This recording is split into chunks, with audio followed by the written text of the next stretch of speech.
Assalamualaikum warahmatullahi wabarakatuh. Kembali lagi bersama aku Tari di sini. Kali ini kita akan membahas tentang pentingnya dana pensiun. Apa itu dana pensiun? Tabungan pensiun merupakan aset lancar yang dipersiapkan untuk dimanfaatkan guna memenuhi semua kebutuhan setelah pensiun. Lalu, macam-macam dana pensiun. 1. Dana pensiun pemberi kerja atau DPPK. Dana pensiun pemberi kerja adalah dana pensiun yang didirikan oleh pemberi kerja bagi sebagian atau seluruh karyawannya. Selanjutnya yaitu dana pensiun lembaga keuangan atau DPLK. Dana pensiun lembaga keuangan adalah dana pensiun yang didirikan oleh bank atau perusahaan asuransi jiwa bagi masyarakat umum, baik karyawan maupun pekerja mandiri.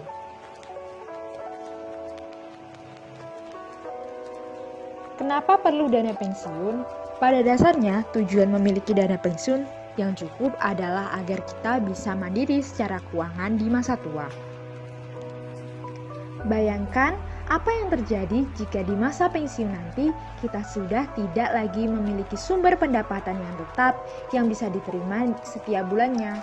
Di sisi lain, anak-anak kita sudah berkeluarga dan tentunya fokus biaya hidup keluarga mereka dengan kebutuhan yang berbeda-beda. Ada beberapa resiko yang muncul jika kita tidak punya dana pensiun. Satu yaitu lansia renta terhadap terserang penyakit kritis dan biaya berobat yang semakin mahal. Secara biologis, lansia memang renta terserang penyakit karena daya tahan tubuh yang makin lemah seiring dengan berjalannya waktu. Tetapi hal tersebut berbanding terbalik dengan kenaikan biaya medis di Indonesia yang cukup tinggi. Data dari Mercer Mars Benefit 2019 menunjukkan bahwa kenaikan biaya medis di tanah air adalah 11% per tahun. Risiko yang kedua adalah lansia juga rentan menjadi orang yang terlantar. Lansia terlantar bisa didefinisikan sebagai seorang berusia di atas 60 tahun yang tidak dapat memenuhi kebutuhan dasarnya. Ada banyak faktor yang menyebabkan hal ini terjadi. Di antaranya ada faktor ekonomi atau faktor keluarga. Meski lansia dilindungi oleh pemerintah, tapi kalau dipikir-pikir, apakah kita mau hidup seperti itu? Bukankah setiap orang mendambakan kualitas hidup yang lebih baik jika di masa tua nanti? Lalu, resiko yang ketiga adalah kebutuhan hidup bisa meningkat saat usia melampaui angka harapan hidup. Resiko yang satu ini tentu saja dialami oleh semua orang karena tak ada yang pernah tahu pasti kapan dirinya akan berpulang. Data dari BPS menyebutkan bahwa usia harapan hidup di Indonesia umurnya adalah 71,5 tahun. Jika saat ini kita berusia 35 tahun, maka kurang dari 36 tahun lagi untuk mempersiapkan diri kita dan membekali keluarga kita untuk tinggal. Lalu, bagaimana jika keluarga kita nanti dari risiko-risiko tadi yang berpotensi dialami oleh kita di masa tua, maka dapat disimpulkan bahwa kita tetap butuh perencanaan yang matang saat pensiun nanti dan peran dana pensiun sangat penting di sini.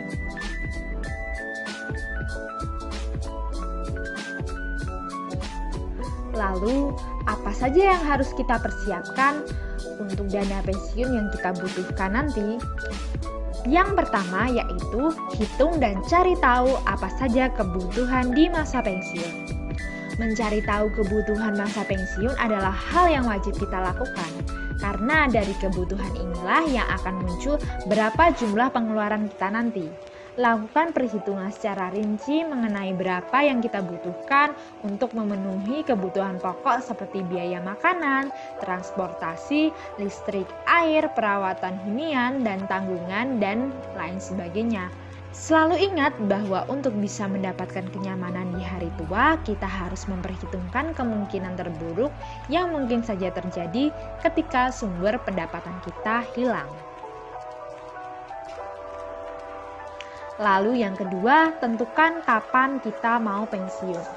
Kini makin banyak orang yang memutuskan untuk pensiun di usia muda. Maka agar tetap dapat melanjutkan hidup yang nyaman dibutuhkan strategi keuangan khusus. Contohnya sebagai berikut. Michael berusia 30 tahun dan bercita-cita pensiun di usia 55 tahun. Jadi, Michael memiliki rentan waktu 25 tahun untuk berinvestasi guna mengumpulkan dana pensiun. Anggap saja dengan berinvestasi menyisihkan uang 5,9 juta per bulan di instrumen investasi dengan imbal hasil 15% per tahun, maka dalam 25 tahun tabungan pensiun yang berhasil dikumpulkan oleh Michael adalah 5 miliar. Lalu bagaimana bisa kita menjadi peserta dana pensiun? Pertama adalah mendaftar sebagai peserta DPLK secara individu. Penyelenggara DPLK adalah bank umum atau perusahaan asuransi. Proses pendaftaran sebagai peserta DPLK kurang lebih sama dengan proses kita membuka rekening di bank. Cara yang lain adalah dengan mengupayakan agar pemberi kerja kita memiliki program pensiun sendiri, baik dengan mendirikan dana pensiun maupun dengan bergabung dengan DPPK yang telah ada. Namun, cara ini relatif rumit dari cara yang pertama. Langkah awal yang perlu dilakukan adalah mengomunikasikan hal ini dengan pemberi kerja kita. Sekian dari saya. Wassalamualaikum warahmatullahi wabarakatuh. Jangan lupa komen, subscribe, dan like channel ini. Bye-bye. Sampai bertemu di video selanjutnya.